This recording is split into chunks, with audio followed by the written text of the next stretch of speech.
Hi friends, എല്ലാ കൂട്ടുകാർക്കും view പോയിന്റിന്റെ മറ്റൊരു വീഡിയോയിലേക്ക് സ്വാഗതം. വെൽഡിംഗ് മേഖലയിൽ ജോലി ചെയ്യുന്ന സുഹൃത്തുക്കൾക്ക് ഒരു തവണയെങ്കിലും തോന്നിയേക്കാവുന്ന ഒരു സംശയമാണ് എന്തുകൊണ്ടാണ് വെൽഡ് ചെയ്യുന്ന സമയത്ത് നമുക്ക് ഇലക്ട്രിക് ഷോക്ക് ഏൽക്കാത്തത് എന്നുള്ളത്.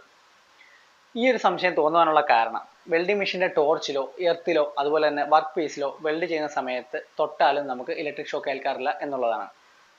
അതൊരു 3 ഫേസ് ഇൻപുട്ട് എടുക്കുന്ന ഒരു വെൽഡിംഗ് മെഷീൻ ആണെങ്കിൽ കൂടെ തന്നെ നമുക്ക് ഒന്നും സംഭവിക്കാറില്ല.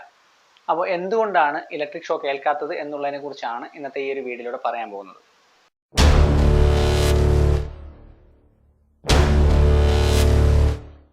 ഇനിയും വീഡിയോ കാണുന്ന സുഹൃത്തുക്കൾക്ക് മനസ്സിലാവാത്തവരുണ്ടാവും. കാരണം വെൽഡിംഗ് മേഖലയുമായിട്ട് ഒരു ബന്ധവുമില്ലാത്തവരുണ്ടെങ്കിൽ നമ്മൾ ഈ പറഞ്ഞ കാര്യം ചിലപ്പോൾ മനസ്സിലായി എന്ന് വരില്ല.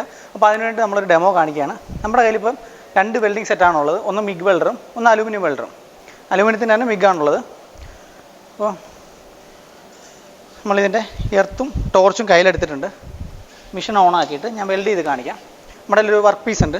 വർക്ക് പീസ് എർത്തിൽ കൊടുത്തതിന് ശേഷം അതാണ് ആ എർത്തിൽ തന്നെയാണ് ഞാൻ തൊട്ടിരിക്കുന്നത്. അപ്പോൾ ഞാൻ വെൽഡ് ചെയ്യാൻ പോവുകയാണ്. ഇതിപ്പം ഇങ്ങനെ വെൽഡ് ചെയ്യുന്നത് നിങ്ങളെ കാണിക്കാൻ വേണ്ടിയിട്ട് നമുക്ക് ഹെൽമെറ്റ് വെച്ചിട്ട് വേണം ഇത് വെൽഡ് ചെയ്യാൻ വേണ്ടിയിട്ട്. അപ്പോൾ അതുകൊണ്ട് ഇങ്ങനെ വെൽഡ് ചെയ്യുന്നുണ്ട്. എൻ്റെ കൈ എർത്തിലും ഉണ്ട്. അപ്പോൾ ഇനി നിങ്ങൾ കാണുന്നവർക്ക് ഇനിയൊരു സംശയം ഉണ്ടാവും, ഞാൻ ഈ എർത്തിൽ മാത്രം പിടിച്ചേക്കുന്നുണ്ടായിരിക്കും, നെഗറ്റീവ് ടെർമിനൽ പിടിച്ചേക്കുന്നുണ്ടായിരിക്കും എർത്ത് അടിക്കാത്തതെന്ന് അല്ലെങ്കിൽ ഷോക്ക് ഏൽക്കാത്തതെന്ന്. അപ്പോൾ നമ്മൾ ഇനി ഒന്നുകൂടെ കാണിച്ചു തരാം. ഈ ഒരു എർത്ത് ഞാൻ കൈ പിടിച്ചിട്ടുണ്ട്. ഇത് നെഗറ്റീവ് ടെർമിനലും ഇത് പോസിറ്റീവ് ടെർമിനലുമാണ്. ഇതുണ്ടോ, മെഷീൻ വർക്കിംഗ് ആണ്. ഈ റോഡ് എൻ്റെ കയ്യിൽ ടച്ച് ആവുന്നുണ്ട്, ടോർച്ചും ടച്ച് ആവുന്നുണ്ട്. ഞാൻ എർത്ത് കൈ പിടിച്ചിരിക്കുകയാണ്, എനിക്കൊന്നും സംഭവിക്കുന്നില്ല. അപ്പം ഇനി നിങ്ങൾക്കൊരു സംശയം ഉണ്ടാവും ഞാൻ ഷൂസ് ഇട്ടേക്കുന്നുണ്ടായിരിക്കും എന്നുള്ളത്. അപ്പോൾ അതുകൂടെ ഞാൻ റെഡി കാണിച്ചു തരാം. നമ്മൾ ഷൂസ് ഊരിയിട്ട് കാല് നിലത്തുറപ്പിച്ചിട്ടുണ്ട്. അതിന് ശേഷം വർക്ക് പീസ് എടുക്കട്ടെ.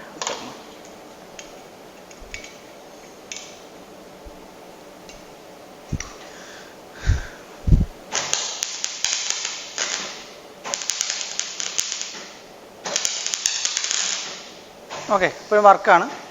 ഹീറ്റ് ഉണ്ട്, ഒന്നും തന്നെ സംഭവിക്കുന്നില്ല. അപ്പോൾ ഇതിൻ്റെ എക്സ്പ്ലനേഷനാണ് നമ്മൾ ഇന്ന് പറയാൻ പോകുന്നത്. മാത്രമല്ല ഇതൊരു 3 ഫേസ് ഇൻപുട്ട് എടുക്കുന്നതാണ്. ഇതാ മറ്റേ വെൽഡിംഗ് മെഷീൻ്റെ സോക്കറ്റാണ്. ഇത് നമ്മൾ ഈ വെൽഡിംഗ് മെഷീൻ നമ്മൾ കണക്ട് ചെയ്തിട്ടുണ്ട്. ഇത്രയും ഒരു 3 ഫേസ് എടുക്കുന്ന ഒരു മെഷീനാണ്. ഇതിൽ നിന്ന് പോലും നമുക്ക് വെൽഡിംഗ് സെറ്റുകളിൽ നിന്ന് കറണ്ട് അടിക്കാറില്ല, അതായത് ഷോക്ക് ഏൽക്കാറില്ല. ഒട്ടുമിക്ക വെൽഡിംഗ് മെഷീനുകളും പ്രവർത്തിക്കുന്നത് ഇലക്ട്രിസിറ്റിയുടെ സഹായത്തോടെയാണ്. അപ്പോൾ ആദ്യം ഇലക്ട്രിസിറ്റി എന്താണെന്ന് അറിയണം. ഇലക്ട്രിസിറ്റിയെക്കുറിച്ച് പറയുകയാണെങ്കിൽ നമ്മൾ സബ് ആറ്റോമിക് ലെവലിലേക്ക് പോകേണ്ടതായിട്ടുണ്ട്. പ്രപഞ്ചത്തിലെ എല്ലാ വസ്തുക്കളുടെയും അടിസ്ഥാന ഘടകം എന്ന് പറയുന്നത് ആറ്റങ്ങളാണ്. ഈ ആറ്റങ്ങളുടെ ഔട്ടർമോസ്റ്റ് ഷെല്ലായ വാലൻസ് ഷെല്ലിലൂടെ ഇലക്ട്രോണുകൾ മറ്റ് ആറ്റങ്ങളിലേക്ക് പ്രവഹിക്കുന്നതിനെയാണ് ഇലക്ട്രിസിറ്റി എന്ന് പറയുന്നത്. കുറച്ചുകൂടെ സിമ്പിളായിട്ട് പറയുകയാണെങ്കിൽ ഒരു ചാലകത്തിലൂടെ നെഗറ്റീവ് ചാർജുള്ള ഇലക്ട്രോണുകൾ ഒരു സ്ഥലത്ത് നിന്നും മറ്റൊരു സ്ഥലത്തേക്ക് ഒഴുകുന്ന രീതിയാണ് ഇലക്ട്രിസിറ്റി എന്ന് പറയുന്നത്. ഇനി നമ്മൾ മനസ്സിലാക്കേണ്ട മറ്റു 3 കാര്യങ്ങളാണ് വോൾട്ടേജ്, റെസിസ്റ്റൻസ്, കറണ്ട്. ഇനി ഇവ 3ഉം എന്താണെന്ന് നോക്കാം. വോൾട്ടേജ് എന്ന് പറയുന്നത് ഒരു സർക്യൂട്ടിലെ പൊട്ടൻഷ്യൽ ഡിഫറൻസിനെയാണ്. അതായത് ഇലക്ട്രിസിറ്റി ഒരു പൈപ്പിലൂടെ ഒഴുകുന്ന വെള്ളവുമായിട്ട് താരതമ്യം ചെയ്യുകയാണെങ്കിൽ ആ വെള്ളത്തിന് എത്രത്തോളം ഫോഴ്സ് ഉണ്ടോ അതിനെ നമുക്ക് വോൾട്ടേജ് എന്ന് പറയാം. ഉദാഹരണത്തിന് ഒരു 2 നില കെട്ടിടത്തിന് മുകളിലിരിക്കുന്ന ഒരു വാട്ടർ ടാങ്കിനുള്ളിലെ വെള്ളത്തിൻ്റെ പ്രഷറും ഒരു 10 നില കെട്ടിടത്തിന് മുകളിലിരിക്കുന്ന വാട്ടർ ടാങ്കിൻ്റെ വെള്ളത്തിൻ്റെ പ്രഷറും തമ്മിൽ വ്യത്യാസങ്ങളുണ്ട്. അതായത് 10 നില കെട്ടിടത്തിന് മുകളിലിരിക്കുന്ന വാട്ടർ ടാങ്കിലെ വെള്ളത്തിൻ്റെ പ്രഷർ എന്ന് പറയുന്നത് കൂടുതലാണ്, അതിനെ നമുക്ക് വോൾട്ടേജ് എന്ന് പറയാം. ഇനി എന്താണ് റെസിസ്റ്റൻസ്? ഇലക്ട്രിസിറ്റി ഒരു ചാലകത്തിലൂടെ ഒഴുകുമ്പോൾ ആ ഒരു ഒഴുക്കിനെ തടസ്സപ്പെടുത്തുന്ന ബലത്തെയാണ് റെസിസ്റ്റൻസ് എന്ന് പറയുന്നത്. അതായത് ഒരു പൈപ്പിലൂടെ ഒഴുകുന്ന വെള്ളത്തിനെ നമ്മൾ ഒരു ടാപ്പ് ഉപയോഗിച്ച് കൺട്രോൾ ചെയ്യാൻ ശ്രമിച്ചാൽ ആ ഒരു തടസ്സത്തെ നമുക്ക് റെസിസ്റ്റൻസ് എന്ന് പറയാം. ഇനി എന്താണ് കറണ്ട്? ഒരു യൂണിറ്റ് ടൈമിൽ ഒരു പർട്ടിക്കുലർ പോയിന്റിലൂടെ കടന്നു പോകുന്ന ഇലക്ട്രോണുകളുടെ എണ്ണത്തെയാണ് കറണ്ട് എന്ന് പറയുന്നത്. അതായത് നമ്മൾ നേരത്തെ പറഞ്ഞ വെള്ളത്തിൻ്റെ ഒഴുക്കുമായിട്ട് താരതമ്യം ചെയ്യുകയാണെങ്കിൽ ഒരു നിശ്ചിത സമയത്തിൽ ഒരു സ്ഥലത്ത് കൂടി എത്ര ലിറ്റർ വെള്ളം കടന്നു പോകുന്നു എന്നതിനെ നമുക്ക് കറണ്ട് എന്ന് പറയാം. കറണ്ടിൻ്റെ യൂണിറ്റ് എപ്പോഴും കാൽക്കുലേറ്റ് ചെയ്യുന്നത് ആംപിയറിലാണ്. ഇനി നമ്മുടെ വിഷയത്തിലേക്ക് വരാം. എന്തുകൊണ്ടാണ് വെൽഡിംഗ് മെഷീനുകളിൽ നിന്നും ഷോക്ക് ഏൽക്കാത്തത്? വെൽഡിംഗ് മെഷീനുകൾ പ്രവർത്തിക്കുന്നത് ലോ വോൾട്ടേജ് ഹൈ കറണ്ടിലാണ്. ഈ ഒരു ലോ വോൾട്ടേജ് ഹൈ കറണ്ട് സെറ്റിങ്ങിൽ പ്രധാനമായും 2 ഉപയോഗങ്ങളാണുള്ളത്. അതിൽ ഒന്നാമത്തേതെന്ന് പറയുന്നത് എപ്പോഴും വെൽഡിംഗ് ചെയ്യുമ്പോൾ ലോ വോൾട്ടേജ് ഹൈ കറണ്ടാണ് ഉത്തമം. അതിന് കാരണം ഒരു മെറ്റലിനെ നമുക്ക് മെൽറ്റ് ചെയ്യാൻ വേണ്ടിയിട്ട് അധികം വോൾട്ടേജിൻ്റെ ആവശ്യമില്ല, അതിന് ഹൈ കറണ്ട് മാത്രം മതിയാകും. ഒരു 12 വോൾട്ടേജ് 600 ആംപ്സ് കാർ ബാറ്ററി ഉപയോഗിച്ച് നമുക്ക് ഒരു വയറിനെ ഈസി ആയിട്ട് മെൽറ്റ് ചെയ്യാൻ സാധിക്കും. കാർ ബാറ്ററികൾക്ക് വോൾട്ടേജ് വളരെ കുറവാണ്. എന്നിരുന്നാലും ഒരു വയറിനെ മെൽറ്റ് ചെയ്യാൻ അത് തന്നെ ധാരാളം. ഇനി നമ്മൾ വെൽഡ് ചെയ്യുമ്പോൾ വോൾട്ടേജ് കൂടിക്കഴിഞ്ഞാൽ എന്താണ് പ്രശ്നം? വോൾട്ടേജ് കൂടിക്കഴിഞ്ഞാൽ നമ്മൾ ഉപയോഗിക്കുന്ന വെൽഡിംഗ് റോഡ് അല്ലെങ്കിൽ ഫില്ലർ മെറ്റീരിയലുകൾ വശങ്ങളിലേക്ക് ഒഴുകി പോകുന്നു. ഈ വോൾട്ടേജ് എന്ന് പറയുന്നത് ഒരു സർക്യൂട്ടിലെ പ്രഷർ ആണെന്ന് ഞാൻ നേരത്തെ പറയുകയുണ്ടായി. ഈ പ്രഷർ മൂലം നമ്മുടെ ഫില്ലർ മെറ്റീരിയലുകൾ വശങ്ങളിലേക്ക് തെറിച്ചു പോകുന്നു. ഇനി ലോ വോൾട്ടേജ് ഹൈ കറണ്ടിന്റെ രണ്ടാമത്തെ അഡ്വാൻറ്റേജ് എന്താണെന്ന് നോക്കാം. ലോ വോൾട്ടേജ് ഹൈ കറണ്ടിന് നമ്മുടെ ബോഡിയെ ഷോക്ക് ഏൽപ്പിക്കാൻ സാധിക്കുകയില്ല.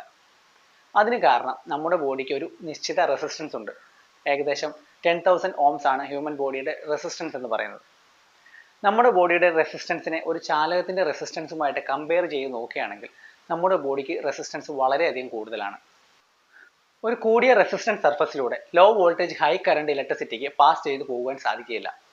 ഈ ഒരു കാരണം കൊണ്ടാണ് വെൽഡ് ചെയ്യുമ്പോൾ നമുക്ക് ഇലക്ട്രിക് ഷോക്ക് ഏൽക്കാത്തത്. പക്ഷേ ഒരു ചാലകത്തിന്റെ ലോ റെസിസ്റ്റൻസ് സർഫസിലൂടെ ലോ വോൾട്ടേജ് ഹൈ കറണ്ടിന് ഈസിയായി പാസ് ചെയ്തു പോകാൻ സാധിക്കുന്നു.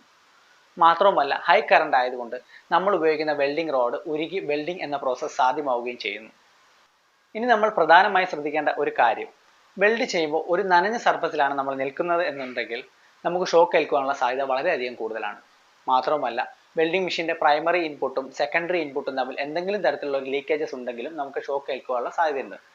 അപ്പോൾ വെൽഡിംഗ് മെഷീനുകൾ എപ്പോഴും പ്രോപ്പറായി വർക്ക് ചെയ്യുന്നുണ്ടോ എന്ന് ചെക്ക് ചെയ്യേണ്ടത് നിങ്ങളുടെ മാത്രം ഉത്തരവാദിത്തമാണ്.